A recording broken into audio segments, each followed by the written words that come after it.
Dr Wafa Boudissa, la jeune femme médecin, 28 ans, décédée enceinte vendredi 15 mai à l'hôpital de Ain El Akbira, wilaya de Sétif, après avoir contracté le coronavirus, avait demandé à 3 reprises un congé exceptionnel, mais sa demande a été refusée par le directeur de l'EPAH de Ras El Oued, wilaya de Borj Bouarerij, a confié ce samedi son époux au journal Liberté. Dr Wafa Boudissa exerçait comme médecin généraliste à l'hôpital de Ras El Oued de la wilaya de Borj Bouarerij. Elle a rendu l'âme après un séjour d'une semaine à l'hôpital d'Ankebira, la ville où elle réside. Smara Chokai a expliqué que sa défunte épouse était très consciente du danger et des risques qu'elle encourait, mais elle ne pouvait rien faire face à l'entêtement de l'administration, et que le premier responsable de l'hôpital de Ras El Oued a rejeté à 3 reprises sa demande d'un congé exceptionnel. Le directeur a refusé de faciliter la tâche à ma femme. Devant l'absence de transport vers Sétif à cause des mesures prises par le gouvernement ainsi que l'état de santé de mon épouse et sa grossesse, j'ai opté pour la location d'un appartement au niveau de Ras El Oued où j'ai emménagé le premier jour du Ramadan. Cependant la mort l'a arraché à la vie avec mon enfant que nous avons tant attendu, a-t-il témoigné au journal Liberté. Le ministre de la Santé, Abderrahmane Ben Bouzid et la ministre de la Solidarité Kaouté Krikou se sont rendus samedi matin au domicile de Ain El Akbira pour présenter les condoléances à la famille de la défunte Dr Boudissa. Ben Bouzid a indiqué que le ministère de la Santé a ouvert une enquête pour déterminer les circonstances de la mort du médecin enceinte, survenue à l'hôpital d'Ain El Akbira, après avoir contracté le coronavirus alors qu'elle exerçait à l'hôpital de Ras El Oued dans la wilaya de Borj Bouarerij, a déclaré le ministre à son arrivée à l'aéroport de Sétif. Relevant que l'enquête était en cours à l'hôpital de Ras El Oued,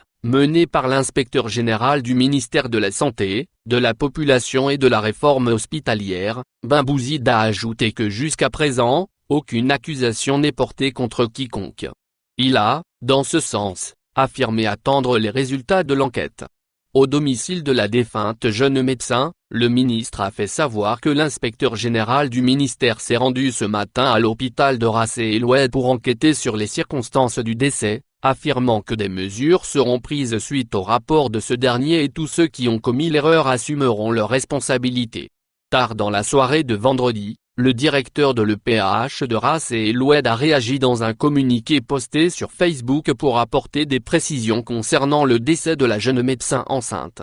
Il a indiqué que la femme médecin a été hospitalisée le 9 mai à l'hôpital de Ain El Akbira, localité où elle résidait. Selon la même source, sa contamination par le Covid-19 a été confirmée par l'Institut Pasteur d'Algérie le 12 mai et elle est décédée 3 jours plus tard, 15 mai, à l'hôpital de Ain El Akbira. Il a précisé que Dr Boudissa exerçait à l'hôpital de Ras El Oued et vu l'éloignement de son lieu de résidence, elle travaillait selon le système de rotation de 2 jours de travail et 2 jours de récupération. Le directeur a ajouté que le PAH de Ras El Oued ne dispose pas de service dédié à la prise en charge des cas de Covid-19 et ces derniers sont pris en charge à l'hôpital de la ville de Borj Bouarerij. Le médecin travaillait au service des urgences chirurgicales de l'EPAH Ras El Oued, à sa demande et malgré qu'on lui a proposé le transfert au service pédiatrie ou maternité, lit-on dans le communiqué qui précise que la défunte Boudissa n'a pas été en contact avec les cas de coronavirus et qu'elle ne peut être exposée au danger.